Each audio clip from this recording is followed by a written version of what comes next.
विविध अपघात झाल्यानंतर 3 वारकरी महिलांची माहिती आहे. सरकारने त्यांना घरी दिली वारकरी प्रभू.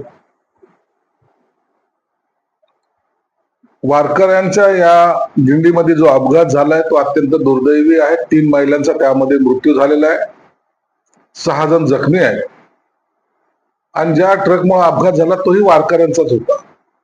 परंतु अशी घटना घडू नये याची सगळी काळजी सरकारही घेत आहेत, स्थानिक कार्यकर्ते घेत आहेत, काही एनजीओज घेत आहेत. परंतु तरी अशी जेव्हा घटना घडते त्या टायमाला महाराष्ट्राच्या सर्व जनतेला त्याच्याबद्दलचं दुःख हे जाणवतं. या घटना झाल्यानंतर त्या ठिकाणी आता उपमुख्यमंत्री सुनेत्राताई वहिनी त्या हॉस्पिटलला गेले, त्या भेट देत आहेत. वारकरी महामंडळाचा अध्यक्ष म्हणून मीही त्याबद्दलची संपूर्ण माहिती घेतोय आणि शासकीय मदत निश्चित जे कुटुंब त्या ठिकाणी म्हणजे जे महिला वारल्या त्यांच्या कुटुंबाला मदत केली जाईल आणि त्या जखमींना सुद्धा सर्व उपचार हा शासनातर्फे केला जाणार आहे. परंतु मी वारकरी बंधू भगिनींना सुद्धा या माध्यमातून विनंती करतो की ही दिंडीमध्ये लाखो वारकरी असतात, त्यावेळेला थोडसा जीवाची काळजी सुद्धा आपण घेतली पाहिजे. काही गोष्टी आपणही पाळल्या पाहिजे. अपघात होऊच नये अशी आमच्या सर्वांची इच्छा असते, तुमची इच्छा असते. परंतु चुकून अशा ज्या घटना घडतात त्यामुळं असलेल्या दिंडीला थोडस नाही म्हणलं तरी तर दुःखाचा झालरही लागला जाते. म्हणून आपल्या जीवाला सांभाळा आणि एक आनंदामध्ये आपली दिंडी तिथपर्यंत पोहोचवा.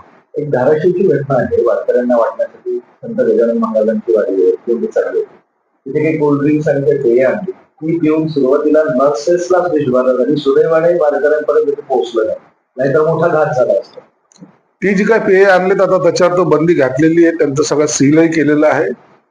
परंतु अशा प्रकारे कोल्ड्रिंक्स ह्या कशा निर्माण झाल्या आणि पहिला टेस्ट ज्याला म्हणता येईल ते ज्या नर्सने घेतल्या त्याच स्वतः गंभीर आहे. म्हणून अशा प्रकारचा जर ती कोल्ड्रिंक जर सर्वसामान्य वारकऱ्यांकडे गेली असती तर किती मोठा घटना घडली असती याची कल्पना केलेली नाही. म्हणून आता या कोल्ड्रिंक्स वगैरे जे आहेत, जे वारकऱ्यांना देण्यात येणारे पेय असतील इतर, ते सुद्धा FDA मार्फत चेक केले जाते.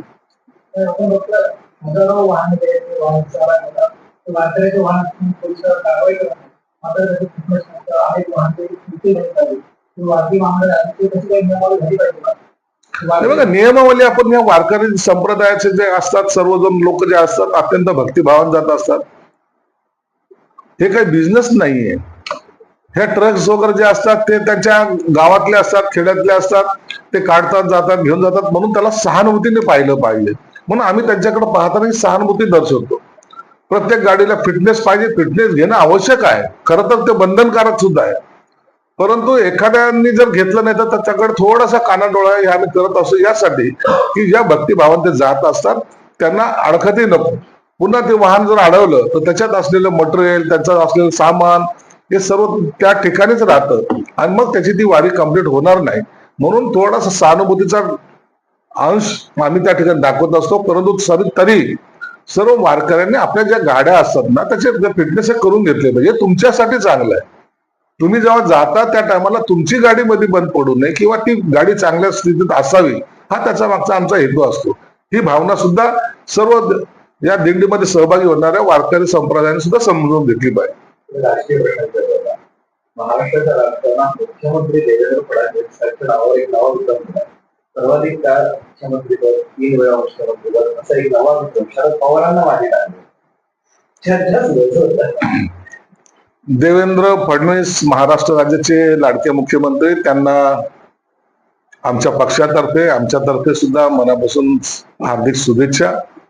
एक नवा विक्रम देवेंद्र फडणवीस साहेबांनी केला आहे. शरद पवार साहेबांचा सुद्धा रेकॉर्ड मोडून ते आज पुढे गेलेले आहेत. त्यांच्या या वयामध्ये भरपूर आणखीन यशाचा पल्ला त्यांना गाठायचा आहे आणि म्हणून हे असलेलं उमदा नेतृत्व, महाराष्ट्राला लाभलेलं नेतृत्व आणखीन प्रगतीपथावर जावं, राजकीय त्यांचं आणखीन पुढं भरभराट हो अशी आमच्यातर्फे सुद्धा त्यांना शुभेच्छा आहे.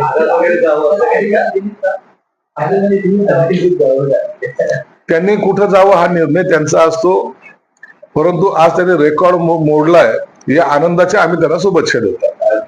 विनायक राऊत यांच्यावर कौटुंबिक हिंसाचाराचा गुन्हा दाखल झाला. त्यांच्या मुलीनं सुनेनं प्रेस कॉन्फरन्स घेत मला जादूटोणा करत होते, मानसिक शारीरिक छळ करत होते असे आरोप केलेले आहेत. विनायक राऊतच्या सुनेने पत्रकार परिषद घेऊन ज्या प्रकारे आरोप केलेले ते अत्यंत गंभीर आहे. ते ऐकून सुद्धा माणसाला तिच्यावर होणारा अन्याय अत्याचार किती प्रमाणात होता याची जाणीव होते. आता विनायक राऊत काही जरी बोलत असले तरी सुनेने पत्रकार परिषदेमध्ये असे आरोप करणं याला सरकारने गांभीर्याने घेतलेले आहे. त्यांच्यावर गुन्हा नोंद झालेला आहे. 7 लोकांवर त्यांच्यावर गुन्हा नोंद झालेला आहे. आणि ज्या जादूटोण्याबद्दल टीका करत होते तेच आता जादूटोण्यामध्ये किती माहिर आहेत हे सुद्धा आता महाराष्ट्राच्या लक्षात आलेलं आहे. म्हणून महिलांवर अत्याचार करणे किंवा छळ करणे या सगळ्या गुन्ह्यामध्ये आता विनायक राऊतच्या सर्व कुटुंबाला यावं लागेल.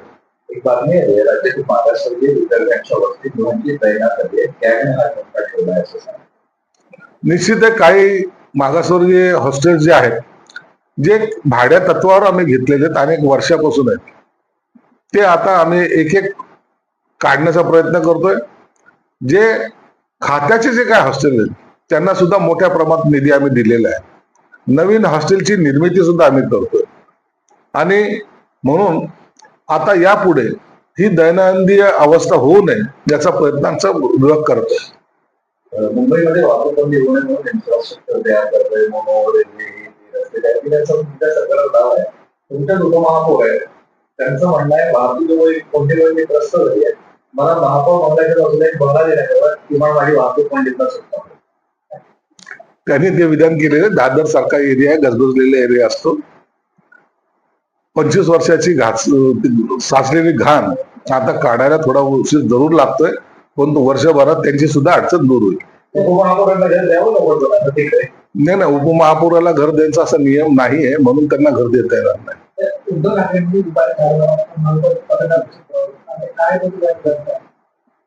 काय बोलणार आहे, त्यांच्याकडे आता विषय नाहीये. ते आता राम मंदिरावर बोलतील, पुन्हा तोच विषय घेतील. नागपूरला आम्ही आता हे करणार ते करणार ते म्हणतील.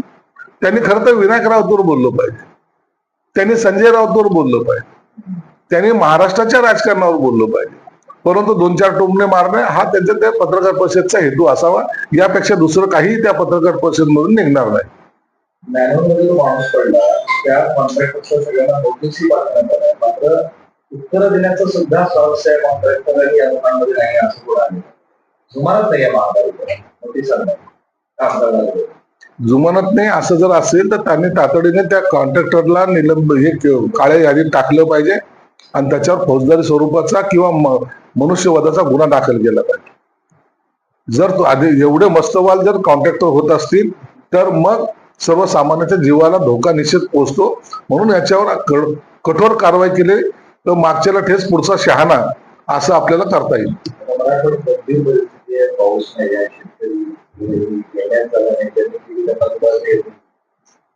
नाही, मराठवाड्यामध्ये आताच्या घडीला इतकी भयानक परिस्थिती आहे की पावसाची आम्ही चातकासारखी वाट पाहतो कधी बरसेल.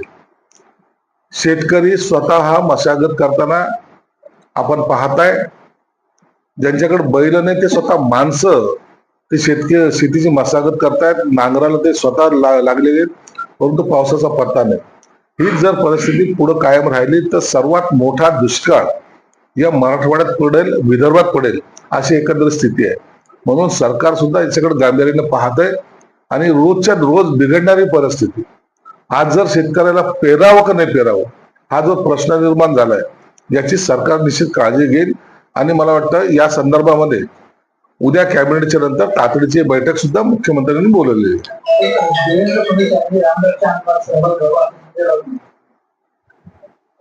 संजय राऊत हे तो येडा माणूस आहे.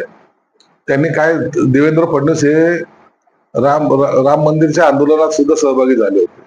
आता यांनी रामरक्षा करून बाकीच्या गोष्टीवर फालतू चर्चा करण्यापेक्षा त्यात काय सुधारणा करता येईल याकडे लक्ष दिलं पाहिजे.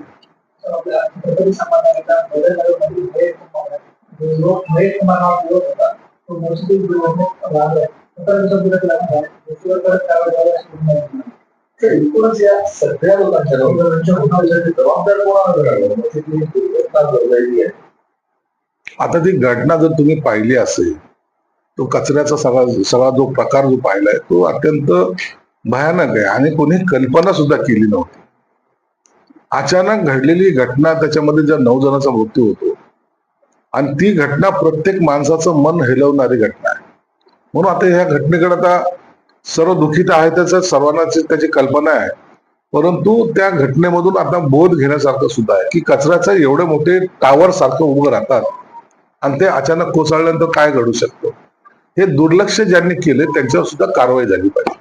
लाडकी बहीण योजनेत 80 लाख नावं वगळली अशी माहिती होती. आता त्यामध्ये आणखी 12 लाख नावं वगळण्याची माहिती आहे. तर आता 92 लाख नावं वगळली गेली आणि शुक्रवारी त्याने अहवाल दिला होता. त्यामध्ये राज्याच्या आर्थिक परिस्थितीवर ताण आला.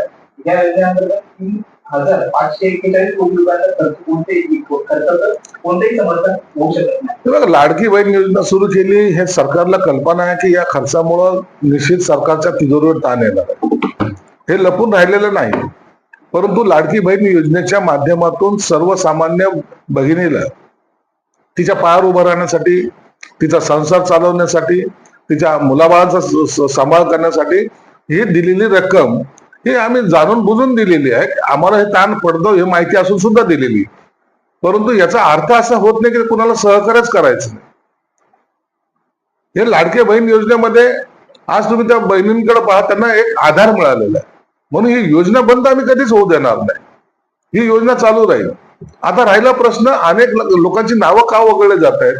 जे इन्कम टॅक्स भरत आहेत, ज्यांच्याकडे 4 व्हीलर आहे, जे नोकरीला आहेत, अशाही काही लोकांनी त्या लाडक्या बहीण योजनेचा फायदा घेण्याचा प्रयत्न केला.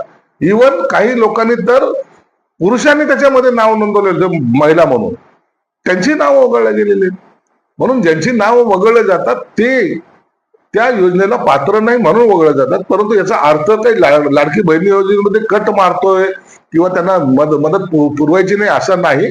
एकनाथ शिंदे साहेबांनी स्पष्टपणे सांगितलं की ही लाडकी बहीण योजना बंद होणार नाही म्हणजे नाही. म्हणून त्याची धास्ती किंवा त्याची चिंता या लाडक्या बहिणींनी सुद्धा करू नये. कॅगनी जो रिपोर्ट दिलेला आहे, कॅगच्या रिपोर्टच्या प्रमाणात निश्चितच आहे तिजोरीवर ताण पडतोय, परंतु त्याचा मार्ग सुद्धा सरकार काढतंय. दुसऱ्या एखाद्या योजना कमी करून किंवा दुसऱ्या एखादं काम थांबवून या योजनेला पैसा हा मी देतोय.